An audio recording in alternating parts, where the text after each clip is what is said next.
이렇게 생각하면서 그냥 제목을 사랑하며 사는 삶의 두 번째 이렇게 했어요. 지난주엔 그럼 어떤 거였어요? 하나님을 사랑하는 삶, 그죠? 하나님을 사랑한다는 게 뭐예요? 하나님을 사랑한다는 것이 계명을 지키는 삶이라 이렇게 얘기를 했어요. 그러면서 우리가 마태복음 22장 37절로 40절을 인용해가지고 예수께서 그 십계명을 요약해 준 내용을 우리가 읽었죠. 뭐라 그랬죠?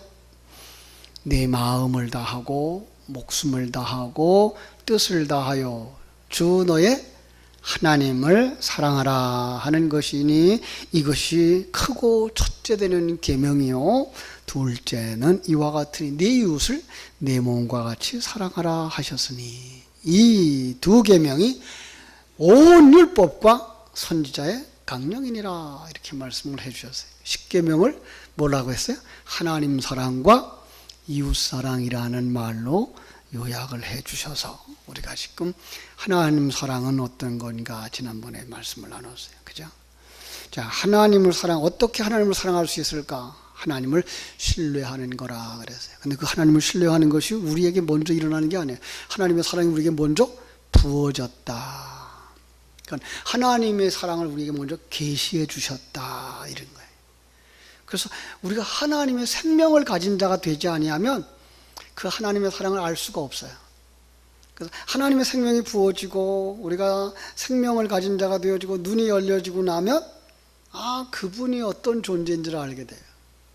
그분이 어디부터 어디까지 일하고 계신지를 알게 돼요. 그래서 하나님을 아는 거죠. 그죠? 나를 부르신 이도 하나님, 나를 지으신 이도 하나님, 그죠? 나를 재창조하신 이도 하나님. 그래서 그분의 존재를 알고 그분의 계획을 알고 그 약속을 믿는 자로 들어가는 게 뭐예요? 하나님을 사랑하는 거다. 그죠? 그런 사람들은 어떻게 해요? 하나님 만나기를 사모하죠. 그래서 예배를 사모하는 삶을 살게 되어지고요. 그죠? 그래서 예배를 즐거워하는 사람들이 되어지고요. 그 예배 속에서 찬송을 통해서 하나님과 교제를 하고 기도를 통해서 하나님과 교제를 하고 말씀을 통해서 하나님의 음성을 듣고 그리고 그 마음의 결단을 하고 이제 하나님 자녀답게 살아갈게요. 하나님 주신 힘 가지고 살아가 볼게요. 그러면서 삶의 현장으로 나가는 사람들이 하나님을 사랑하는 사람이다. 그래서 그 사람들의 생각은 하나님이 좋아하는 걸 나도 좋아하고 그죠? 하나님이 싫어하는 걸 나도 싫어하는 거예요. 주의 일에 참여하는 걸 좋아하고, 그죠? 그래서 헌신하고 충성하는 사람들이 되어지죠. 뿐만 아니라 이런 사람들은 내가 만난 하나님이 너무나 좋아. 그럼 어떻게 한다고요? 그 하나님을 자랑하는 사람들이 되어진다. 그래서요. 자, 기억할 수 있어요? 하나님을 믿고 하나님의 계획을 따르는 삶이라고 그랬고, 하나님 만나기를 즐거워하는 사람이라고 그랬고, 그죠? 하나님이 좋아하는 거 좋아하고 하나님이 싫어하는 거 싫어하는 사람이라고 그랬고 그 다음에 하나님을 자랑하는 삶을 사는 것 이게 뭐야? 하나님을 사랑하는 것이다. 그렇죠? 그렇습니다. 자, 그렇다면은 우리는 그 하나님을 아는 것, 그 존재와 하나님의 계획, 하나님의 일하심을 알고 아멘하고 한 몸 되는 것을 어디서 가져왔다 그랬죠? 제가 늘 인용하는 요한복음 21장에서 가져온다 그랬어요. 예수님이 부활하신 다음에 제자들이 먼저 가 있는 이 디베리아 바닷가로 갔어요. 그죠? 디베리아 바닷가로 가서 예수님이 한 마리도 잡지 못한 고기잡이를 가지고 있던 제자들을 불러요. 그죠? 고기 좀 잡았느냐? 그랬더니 뭐라 그래요? 잡은 것이 없습니다. 또다시 뭐라 그래요? 오른편으로 내려서 그물을 내려서 고기를 잡으라. 오른편에다가 딱 내렸더니 고기가 153마리가 걸렸어요. 뭐가 생각났어요? 하나님의 부르실 때 생각난 거죠. 부르실 때도 어떻게 했어요? 깊은 곳에 가서 그물을 내리라 그랬더니 그물이 가득 차서 찢어질 정도로 되어졌던 그 하나님의 부르심이 생각난 거죠. 그리고 그때에 내가 너로 사람을 낳는 어부가 되게 해줄게라는 생각이 딱 떠오른 거죠. 여러분, 그러니까 우리는 신앙생활을 하면서 하나님의 사랑을 어디서 깨달아요? 우리의 삶의 경험 속에서 깨닫는단 말이에요. 그러면서 내가 성장하고 성숙해가는 그 과정 속에 하나님의 약속을 붙잡고 그 약속이 성취되어져 가는 걸 보면서 우리는 하나님의 존재를 안단 말이에요. 그때에 그 앞에 와 있는 베드로에게 뭐라 그래요? 요한의 아들 시몬아, 내가 이 모든 것보다 나를 더 사랑하느냐라고 묻죠. 그래서 거기서 저는 뭘 가져온다고요? 나를 아느냐라고. 왜 그래요? 그거 가지고 이거, 그죠? 그렇게 약속을 하자 베드로에게 뭐라 그래요? 내 어린 양을 먹이라 그래. 어린 양을 먹이려면 뭐가 있어야 돼요? 하나님을 아는 지식이 있어야 되는 거죠. 하나님의 존재에 대해서 알아야 되고, 하나님의 큰 계획을 알아야 되고, 그분이 나와 함께 하고 있는 것이 누려져야 돼요. 그래서 어린 양을 먹이려면 뭐 해야 돼요? 우리 어머니 되셨던 분들은 아기 먹이려면 뭐가 있어야 돼요? 젖이 있어야 되죠. 그죠? 젖이 있어야 돼. 그건 뭐예요? 젖은 어디서 나와요? 내가 먹은 것 가지고 소화되어져서 아기에게 줄 수 있는 게 나와야 먹이는 거잖아요. 그죠? 그러니까 하나님을 아는 그 지식이 내 속에서 생명이 되어져서 나올 때 어린 양을 먹일 수가 있는 거예요. 그러니까 내 속에 하나님이 없으면 먹일 수 있어요? 없어요? 없어요. 내 속에 하나님의 존재를 아는 믿음이 없으면 그들을 인도할 수가 없어요. 내 속에 하나님과 함께하는 임마누엘을 누리는 누림이 없으면 그들에게 누리라고 말해봐야 소용이 없는 거예요. 얼마나 중요한 건지 몰라요. 그죠? 그래서 그걸 갖다 사랑을 갖다 뭐라 그랬어요? 하나님을 아는 거. 그죠? 자, 그러면은 그 하나님을 아는 자에게 뭐라 그래요? 내 이웃을 내 몸과 같이 사랑하라라고 할 때에는 그건 뭐예요? 그것 가지고 가서 그들에게 주어서 그들을 살려내는 것, 이것을 뭐라 그런다고요? 이웃 사랑이라고 이렇게 말한다라고 말씀을 드렸어요. 그죠? 자, 성경은요, 진리의 계시를 전달해 주는 도구라 그랬어요. 계시의 도구라 그랬어요. 우리가 잘 알고 있는 생활의 방법, 우리가 잘 알고 있는 이 세상의 어떤 법칙, 이 세상의 절기 이 등등을 진리 계시의 도구로 삼아서 거기다가 하나님의 나라의 진리를 담아서 우리에게 주신 거예요. 예. 그래서 우리는 이 세상 것을 알지 못하면 그 진리를 또 알 수가 없어요. 이웃을 사랑하라라고 하는 말을 할 때 우리는 인간적인 관계 속에서 먼저 사랑을 알아야, 거기다가 하나님이 담아주신 사랑은 이런 거구나를 깨달아 알 수 있도록 계시를 해줄 수가 있어요. 그래서 우리는 먼저 우리 인간 세상 속에서 이야기하는 사랑이 어떤 건가를 한번 살펴보려고 그래요. 에릭 프롬이라고 하는 사람이 사랑의 기술이라고 하는 책에서 사랑을 5가지로 설명했어요. 사랑은 행복을 위한 관심이다. 상대방의 행복을 위한 관심이다. 우리 한번 따라 합시다. 상대방의 행복을 위한 관심이다. 그러니까 사랑은 상대방이 뭐 하는 거예요? 행복해지려면 어떻게 해줄까? 그래서 관심 가지는 것부터 시작하는 거예요. 자, 사랑은 상대방의 행복을 위한 책임이다. 두 번째는 뭐예요? 상대방의 행복을 위한 책임이에요. 그러니까 부부간에 그 청춘 남녀 간의 사랑을 할 때 뭐예요? 내가 당신을 평생 사랑하겠습니다. 내가 당신을 책임지겠습니다. 이런 의미가 들어가 있는 것처럼 사랑은 뭐예요? 상대방의 행복을 위한 책임이라는 거예요. 근데 그런 부분만 아니라 세 번째는 뭐라 그런가 하면 사랑은 상대방을 행복하게 해주기 위한 존경이다 그러세요. 존경.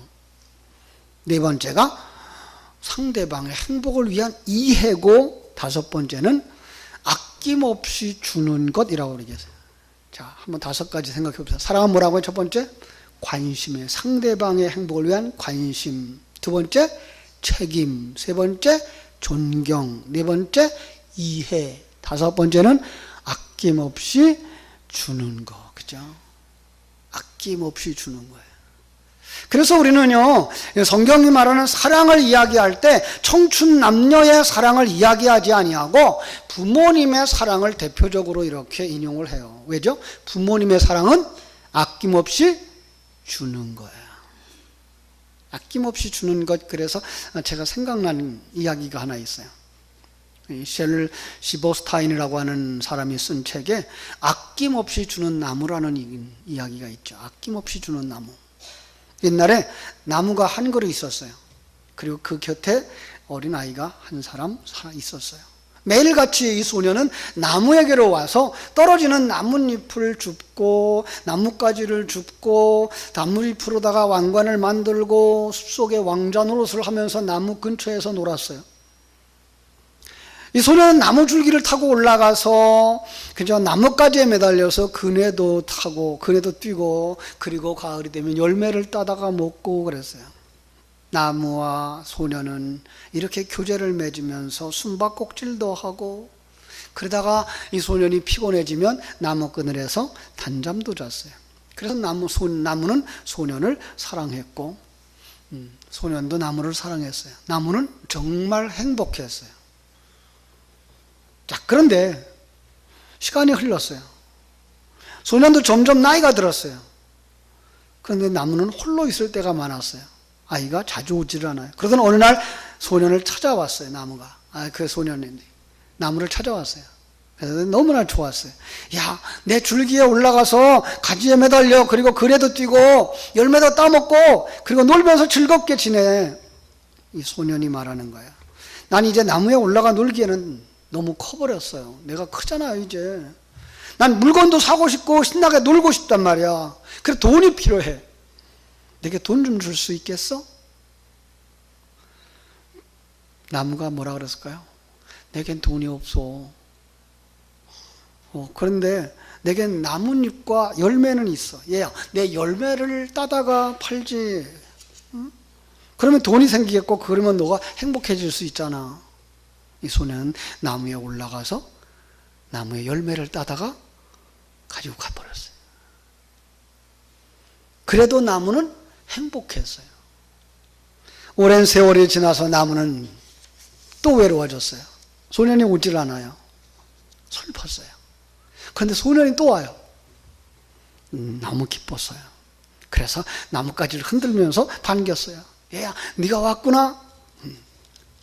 내 줄기에 올라가서 나뭇가지에 매달려 그네도 뛰고 열매도 따먹어.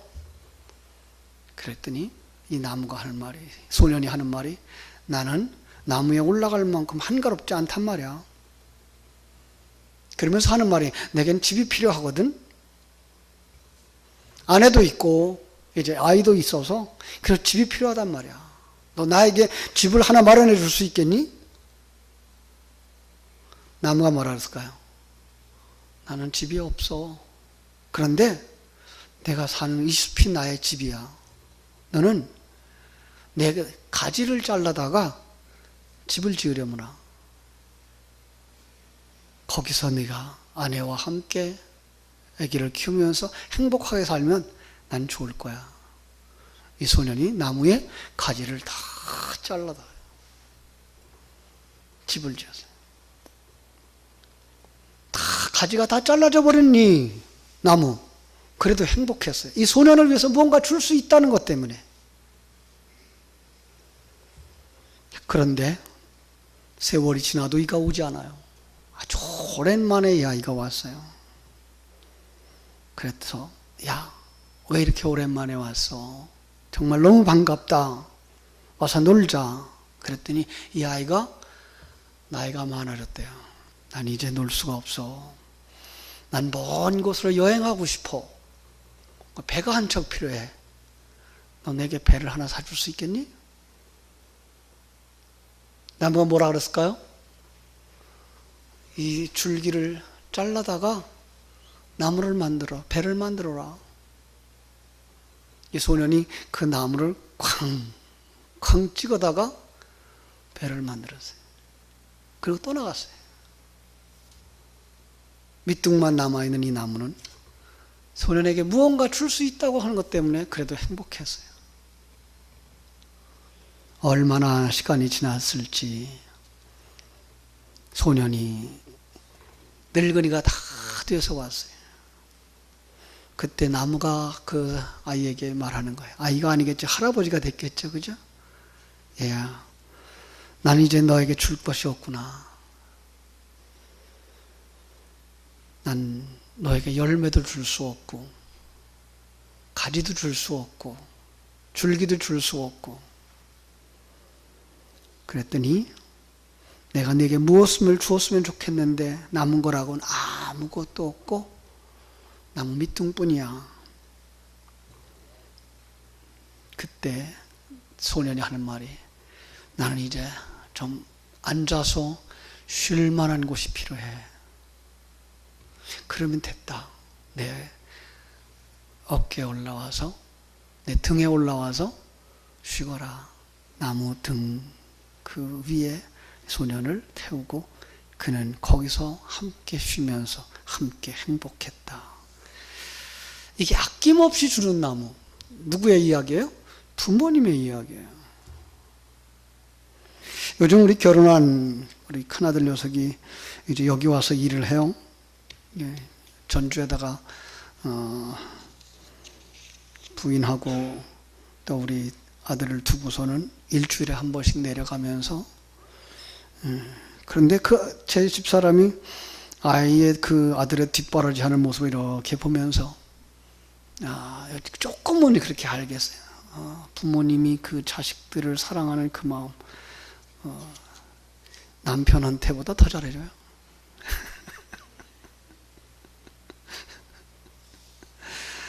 그래서 성경은 그 하나님의 사랑을 할 때 이렇게 가르쳐 주는 것 같아요. 아낌없이 주셨던 그 하나님의 사랑. 여러분, 우리 하나님은 어떤 걸 주셨을까요? 우리가 죽어가니까 우리를 죽으면서 건져내기 위해서 자기의 하나밖에 없는 아들 독생자를 주셨어요.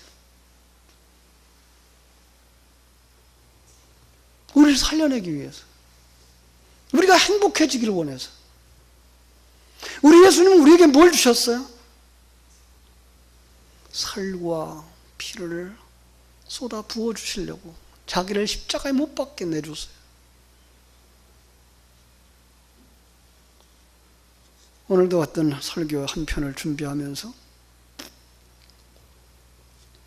정말 그 오병이어의 사건처럼 나누어주는 그 모습 속에 주님은 자기의 살을, 자기의 피를 나누어 주시는 그 사랑, 배고파 있는 우리들을 먹여주시고 천국 백성 만들기 위해서 공급해 주시는 그 사랑,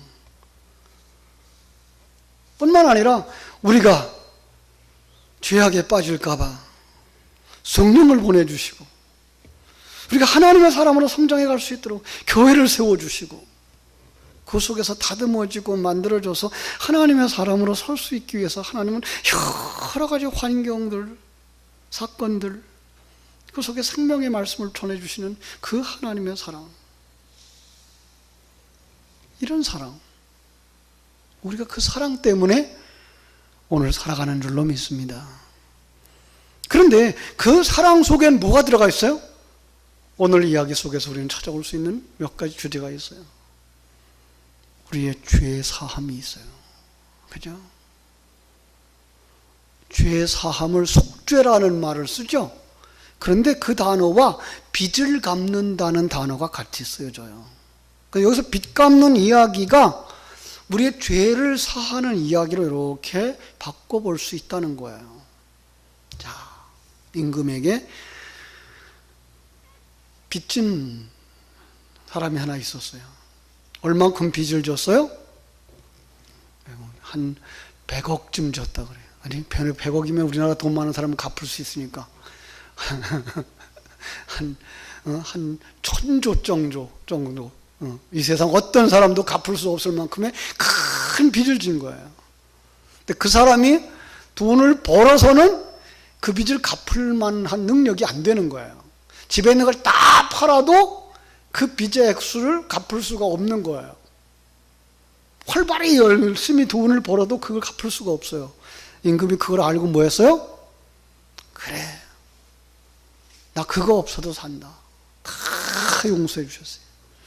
우리가 정말로 구원받을 수 없는, 우리가 어떻게 해도 죄를 해결할 수 없는, 우리의 죄값으로 말미암아 영원히 지옥에 들어가 살 수밖에 없는 우리의 모습을 보신 그 하나님이 우리를 불쌍히 여겨서 독생 성자를 탁 내어주시면서 믿기만 해라, 그러면 네가 구원을 얻으리라. 구원을 주셨어요. 하나님의 사랑이 우리에게 입혀진 바 된 거예요. 여러분, 하나님의 그 큰 사랑을 아십니까? 그거 감사하십니까? 그럼 어떻게 되죠? 이제 그 큰 은혜를 나누는 사람이 되어져야 돼요. 그 사랑을 나눠주는 자가 되어져요. 오병이어의 사건을 오늘 가만히 묵상하면서 느낀 게 뭔가 하면요, 예수님은 어린아이가 가지고 나오는 보리떡 5개, 물고기 2마리를 보고서 거기에 5,000명, 남자만 5,000명. 남자가 더 많았을까요? 여자가 더 많았을까요? 여자가 더 많았겠죠. 그죠? 나이 든 사람이 많았을까요? 어린아이가 많았을까요? 옛날에 같으면 어린아이가 훨씬 더 많죠. 그죠?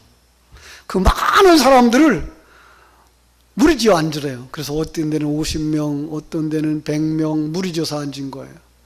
근데 요 보리떡 5개, 물고기 2마리를 손에 들고서 하나님 앞에 감사해요. 하나님, 이걸로다가 저 사람들을 배부르게 먹도록 해 주실 줄로 믿습니다. 축복해 주실 줄 믿습니다. 그리고선 예수님이 나눠준 게 아니라 가만 보니까 제자들 보고 나눠주라 그래. 왜? 예수님이 망신당하고 싶지 않나 봐. 제자들 보고 나눠주라 그래. 제자들이 가지고 갔어요. 자, 이걸 갖다가, 이거 몇 사람 도시락이에요? 한 어린아이 도시락이에요. 다 주어야 돼요? 남기고 줘야 돼요? 이왕 줄래면 다 줘야지. 다 주고, 야, 이거 먹고 배불러라 그랬더니 주었는데 손에 뭐예요? 또 나무. 아니, 분명히 주었는데 나무. 주었는데 그냥 그만큼 있어. 이게 뭘 것 같아요, 여러분? 이게 예수의 살과 피예요. 이게 진리예요. 그러니까 진리의 말씀은 나누어주면 배가 되어져서,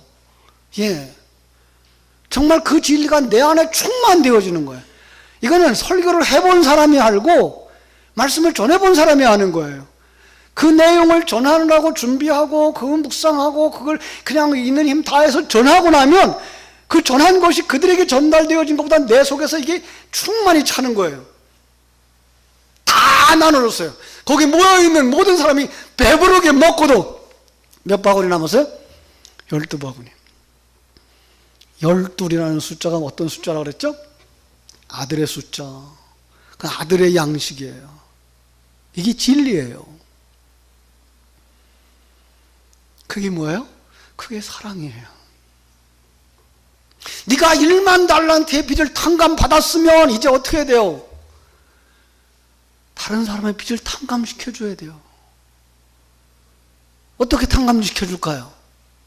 그 사람이 하나님 앞에 나와서 죄 사함 받게 되면 그걸 네가 한 거야 라고 인정해 주시겠다는 거예요.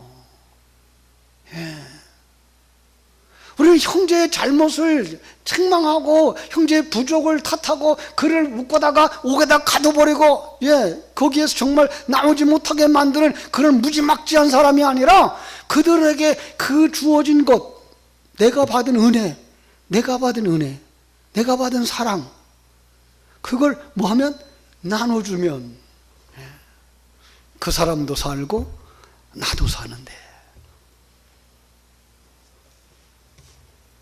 여러분, 그걸 가진 사람들이 되어지기를 주의 이름으로 축원합니다. 그런데 그 여리고로 내려가다가 강도 만났을 때 강도 만난 자의 이웃을 이야기하면서 제사장은 돌아서 가버렸어요. 레위인도 피하여 가버렸어요. 왜 그랬다고요? 그 사람들은 그 죽은 사람에게 줄 만한 생명을 가지지 못했기 때문에. 여러분, 오늘 우리가 정말 구원을 사모하는 사람들에게 이 진리의 생명을 줄 수 있는 건 뭐예요? 내가 가진 게 있어야 돼요. 내 모습이 저들이 미워하는 존재이든지 저들이 거부 반응을 일으키는 존재이든지 관계없이 정말 내가 그들에게 줄 수 있는 건 뭐예요? 생명이 있으면 강도 만난 자도 살려낼 수 있고, 그죠? 병든 자도 살려낼 수 있고, 그리고 우리가 도와줄 수가 있는 거예요. 근데 우리가 가진 것이 없으면 도와줄 수가 없어요. 가진 것이 없으면 사랑할래야 사랑할 수가 없어. 우리 사랑한다는 말을 또 하나 죄사함의 이야기만 하는 게 아니라 구제하는 걸로 얘기를 하죠. 그죠? 구제하는 거예요. 가난한 자에게 먹을 것을 주고 헐벗은 자에게 입을 것을 주고, 그죠? 그런데 성경에 보면 재미있는 건 구제할 때 구제의 대상자들이 꼭 이렇게 나와요. 고아, 과부, 그리고 가난한 자. 고아가 어떤 사람이 고아예요? 아버지 없는 사람. 정말 그 사람 도와주고 싶으면 어떻게 된다고요? 아버지 만나게 해줘야 되잖아요. 여러분 아버지 만났나요? 그럼 그 아버지 소개해주면 안 되잖아. 왜 우리 아버지 뭐 하고 저 사람 아버지 하지 못하게 하려고? 내 아버지면 저 사람의 아버지가 될 수 있잖아요. 내 하나님이 저 사람의 하나님이 될 수 있잖아요. 그러면 내게 있는 그 하나님을 주면 되는 거예요. 그러면 뭐예요? 그게 진정한 구제인 거예요. 과부. 예. 어떤 분이 과부예요? 남편 없는 사람. 예. 우리는 남편 만났잖아요. 우리의 남편 누구예요? 예수 그리스도. 그분에게 정말 뭐 사랑하면 얼만큼 사랑할 줄 수 있어야 돼요? 남편을 줄 수 있어야 되죠. 이 세상엔 그런 일은 없어요. 그런데 하늘나라에 있어요. 예수 그리스도 만나게 해주는 게 뭐예요? 진정한 구제인 거예요. 가난한 자들 이제 자기 걸 다 하나님의 것이라고 내놓고 이제부터는 하나님이 원하는 대로 사는 사람, 가난한 자.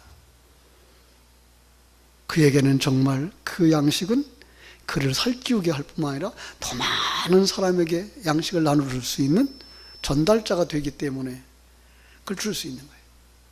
그런 사랑을 우리가 가지고 있느냐 이 말이에요. 사랑하는 여러분, 우리의 신앙은 어떤 것입니까? 정말 그 하나님의 사랑을 아는 사람인가? 그래서 그걸 갖다 뭐야? 나는 하나님을 사랑하는 사람인가요? 그걸 알고 누리는 사람은 뭐예요? 나는 하나님을 사랑합니다 라는 고백을 한 사람이에요. 이제 이웃을 사랑해야 되겠죠? 내게 있는 것이 뭔가 한번 살펴보세요. 내 속에 정말 임마누엘의 축복이 있는지 살펴보세요. 내 속에 정말 대속의 은혜를 받은 그 대속제물 대신 예수 그리스도가 있는가 살펴보세요. 정말 내 속에 아버지가 있고 내 속에 저의 신랑이 있고 내 속에 저들의 배불리 먹일 만한 양식이 있는가 살펴보세요. 있다면 어떻게 해야 돼요? 아낌없이 주어야죠. 우리도 있는 대로 주어야죠.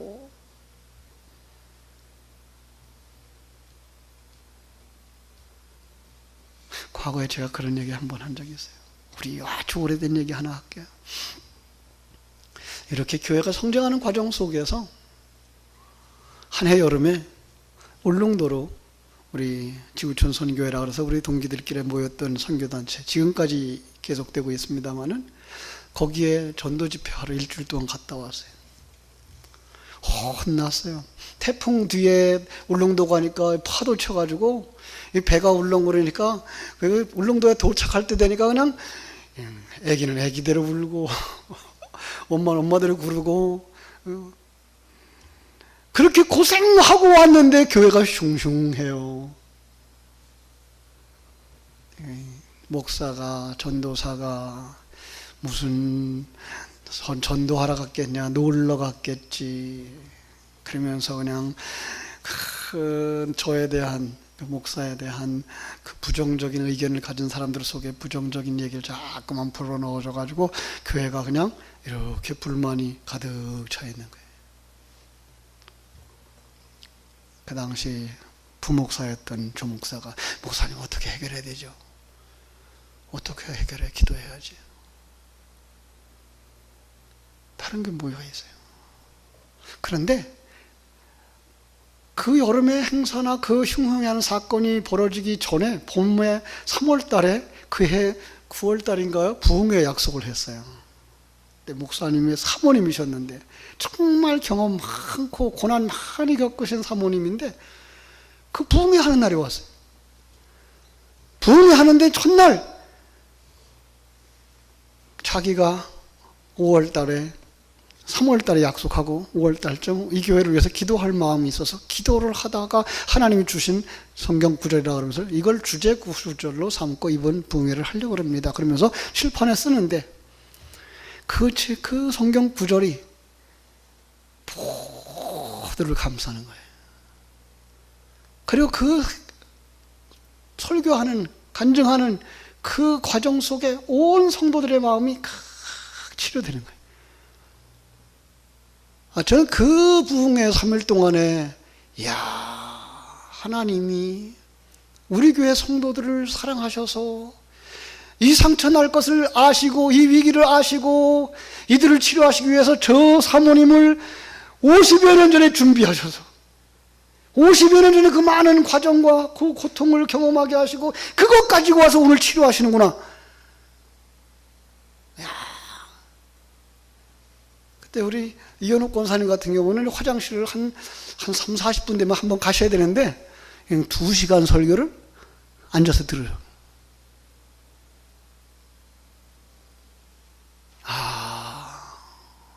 하나님이 이렇게 성도들을 사랑하시는구나. 한 사람을 위해서, 저를 치료하기 위해서 50년 전부터, 100년 전부터, 2000년 전부터 하나님은 사건을 만드셨고 사람을 만드셨고 그를 통하여서 여기 있는 성도들을 치료하시는구나. 그래서 그 다음부터는 제가 그 설교를 할 줄도 모르지만 부흥회 와달라 그러면 제가 헌신 예배 와달라 그러면 제가 거절을 못해요. 왜요? 네가 노된 거 너 잘나선 줄 알아? 오늘 그 교회에 그를 위하여 너를 쓰겠다 그러는데 왜 안 가려고 그래? 네. 여러분, 우리 예배는요 그냥 우리끼리만 모였다 흩어지는 게 아니라 바로 그 하나님의 사랑을 전달해 주는, 그 사랑을 입혀주는 그 은혜의 시간인 줄로 믿습니다. 이 예배는 준비되어진 그 사람의 몫이에요. 그 사람의 시간이에요. 그 사람이 은혜를 받는 거예요. 다 은혜를 받지 못했는데도 그 사람은 은혜를 받아요. 그 사람은 문제 해결을 받아요. 하나님이 그렇게 쓰시더라고요. 왜? 그를 사랑하시기 때문에.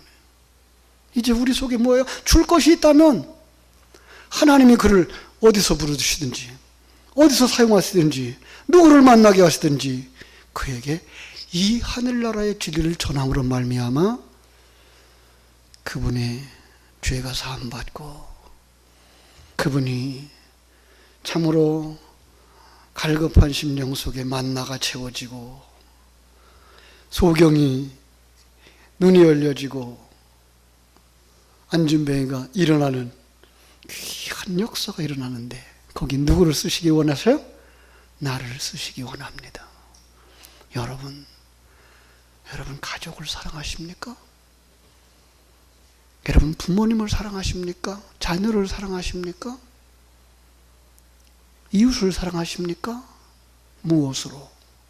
하나님의 사랑으로.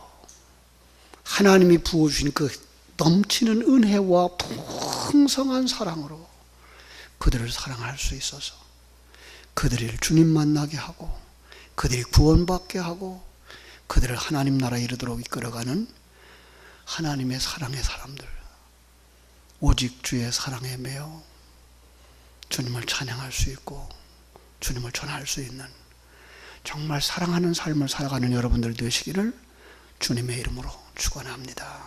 기도하겠습니다. 하나님 우리 아버지,